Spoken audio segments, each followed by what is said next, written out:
সংসার জিনিসটা এমন, তুমি পরিশ্রম করতেই থাকবে, কিন্তু দিন শেষে তুমি মন পাওয়ার আশা করবে না। তুমি যদি মন পাওয়ার আশা করেছো তাহলেই তুমি মরেছো। এটাই হলো সংসারের নিয়ম। প্রতিটা বাড়িতেই এটা হয়ে থাকে কম বেশি। যাই হোক, আজকে যা রান্নাবান্না হয়েছিল সমস্ত কিছু রাতের বেলা এখন গরম করে নিচ্ছি।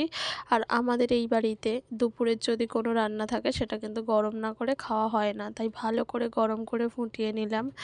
নিয়ে তারপর সবাই মিলে খাওয়া দাওয়া করে নেব। যাই হোক, চলো, এখন আমার খাবারটা রেডি হয়ে গেছে। এরপর আমি এখানে একটু ভাজা বসাবো। এই ভাজাটা কিন্তু রাতের খাবারের জন্য নয়, এটা হচ্ছে সকালের টিফিনের জন্য বানাচ্ছি। তো অনেকেই ভাবতে পারো সকালের টিফিন এত রাতে কেন বানিয়ে রাখছি। আসলে কাকাবাবু ভোরবেলা ডিউটি যাবে, তাই এটা বানিয়ে টিফিনটা গুছিয়ে রাখবো। তাই কাকাবাবু সকালে 6টার মধ্যে বেরিয়ে যাবে, ওই কারণেই আর কি। আর এখন যদি এই গরমে কোনো তরকারি দেওয়া হয় তাহলে সেটা নষ্ট হয়ে যেতে পারে, তাই ভাজাই ভরসা। এটা দিয়ে রুটি খেয়ে নিতে পারবে।